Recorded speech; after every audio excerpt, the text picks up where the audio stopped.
Yann était plongeur professionnel et il disait que la religion, c'était pour les tout vieux. Il n'avait rien à faire avec. Mais un jour, il a été attaqué par 5 méduses venimeuses. Là, il a compris qu'il fallait crier à quelqu'un. Qui? Regardez.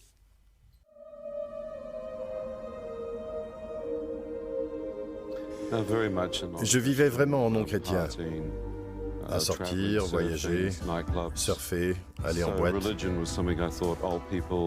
Pour moi, la religion, c'était pour les vieux, pour les grands-mères et les dames âgées. Ian McCormack aimait l'océan. Plongeur émérite, rien ne le préparait cependant à ce qu'il allait traverser. Ian fut piqué par 5 cuboméduses. Une seule de ces méduses peut tuer un homme en 5 minutes. Ian n'était pas prêt à mourir. Lorsque j'ai été atteint, le pêcheur est devenu tout pâle. Il m'a dit « Yann, une seule de ces méduses peut te tuer ». Je sentais le poison monter rapidement dans mon corps. Je savais qu'il me restait peu de temps. Quand on m'a mis dans l'ambulance, j'étais déjà complètement paralysé. J'avais peur, mais je me disais « Qui sait, je vais peut-être m'en sortir ». Y a-t-il une vie après la mort ? Alors que je me posais ce genre de questions, apparaît devant moi une vision claire de ma mère. Elle est à genoux et elle prie. Je ne l'avais jamais réalisé, mais chez moi en Nouvelle-Zélande, ma mère était la seule chrétienne de la famille. Dieu lui avait montré mon visage en lui disant « Ton fils aîné Yann est tout près de mourir, prie pour lui maintenant ». Elle pria en disant « Invoque Dieu, peu importe si tu t'es éloigné de Dieu, mon fils, il te pardonnera ». J'ai donc demandé pardon à Dieu et j'ai immédiatement pensé au verset qui dit « Pardonnez à ceux qui vous ont offensé » et je me suis dit « Je peux faire ça aussi ». Puis Dieu m'a montré le visage de 2 personnes à qui j'avais du mal à pardonner et j'ai choisi de leur pardonner. La paix que j'ai alors ressentie ne m'a plus quitté depuis 28 ans. Je savais que j'avais donné mon cœur à Jésus et j'avais reçu la paix, mais mon corps était toujours en train de mourir. J'ai été emmené à l'hôpital et je me suis senti sortir de mon corps. Je les entendais parler, ils disaient « C'est tout ce que nous pouvons faire pour vous », tout en m'inoculant l'antisérum et des neurotoxines. Je me suis d'ailleurs fait cette réflexion, ça va me tenir éveillé toute la nuit.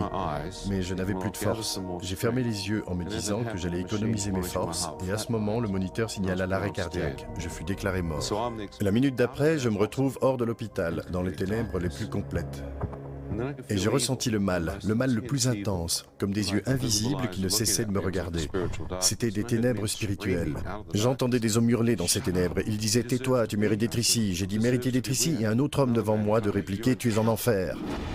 Je me suis alors dit que Dieu avait tous les droits de m'y envoyer. Cependant, j'ai tout de suite pensé à ma prière dans l'ambulance. Le moment d'après, une lumière radieuse transperçait les ténèbres et m'attirait au dehors. Puis j'ai vu un tunnel de lumière. Qu'est-ce que c'est ? J'étais attiré dans ce tunnel étroit. Jésus a dit « Étroite est la porte, resserrez le chemin ». Et j'avançais dans ce tunnel de lumière à la vitesse de la lumière. Des ondes de lumière apparurent et j'ai vu le plein rayonnement de la gloire de Dieu qui remplissait les cieux. Je me suis demandé « Est-ce bien réel ?» Et je me suis répondu à moi-même, « Eh bien, si je suis hors de mon corps, je voudrais retourner. » Et il m'a dit, « Yann, si tu retournes, tu devras voir les choses sous une lumière nouvelle. » Et j'ai dit, « Es-tu la véritable lumière ?» Il me répondit, « Yann, Dieu est lumière, et il n'y a point en lui de ténèbres. » 1 Jean 1,5. Dieu est lumière. Je me suis dit, je viens juste de sortir des ténèbres qu'ils avaient appelées enfer. Suis-je dans le royaume des cieux? Est-ce là le Dieu Tout-Puissant? J'étais ébranlé.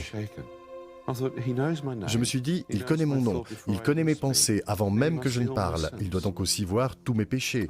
Et je ne suis pas un homme bon.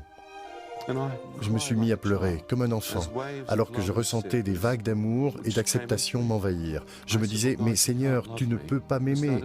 Et je me suis mis à confesser tous mes péchés. Et pour chaque péché que je confessais, je ressentais plus d'amour.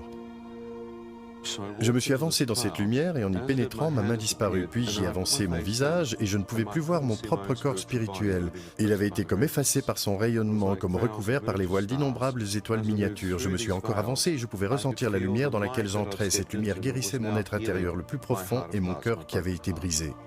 La nuée se dissipa peu à peu et j'ai vu Jésus, les bras tendus, pieds nus dans une tunique d'un blanc éblouissant. Comme s'il avait pris cette nuée pour en faire des vêtements de lumière.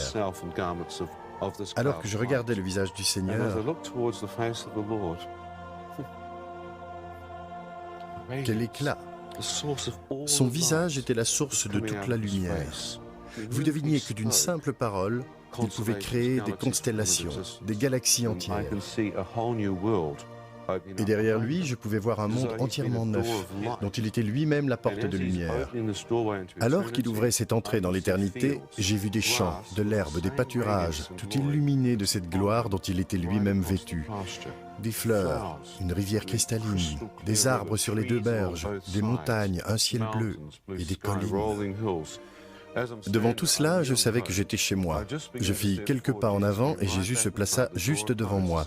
Et en même temps que la porte se ferma, il me dit « Yann, à présent que tu as vu, veux-tu rester ici ou bien retourner sur terre ?» J'ai répondu « Je veux rester ici. Je n'ai personne auprès de qui aller là-bas. Personne ne m'aime.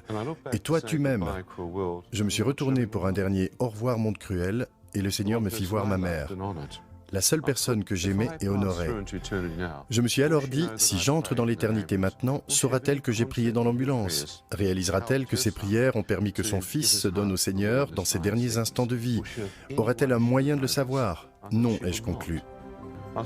Ce serait égoïste de ma part d'entrer dans l'éternité en laissant ma mère m'enterrer avec la pensée que son fils est perdu et en enfer.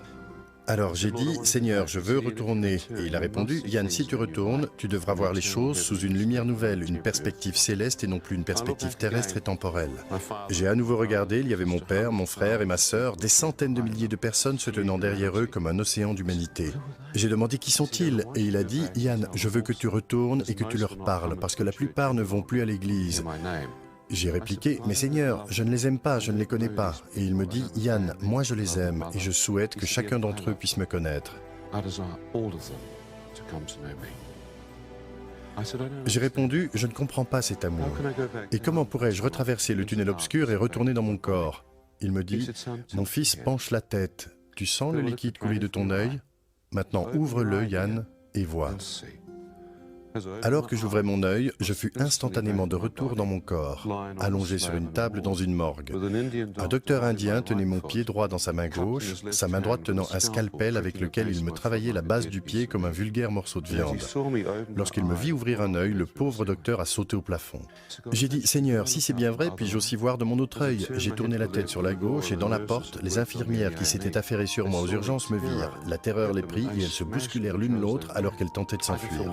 Je ne pouvais rien sentir depuis ma nuque et au-dessous. J'ai dit, Seigneur, si je t'ai vu, peux-tu me guérir, s'il te plaît, et me permettre de marcher pour sortir de cet hôpital et vivre une vie normale? Une puissance électrique descendit sur le dessus de ma tête. La mort était entrée par mon pied, à présent la vie revenait par ma tête. En à peine 3 ou 4 heures, j'étais complètement guéri et je pus sortir de l'hôpital sur mes pieds. Je crois en la puissance de la résurrection et en la puissance de guérison. J'ai dit, Seigneur, que m'est-il arrivé? Il répondit, tu es un chrétien né de nouveau. Lis la Bible.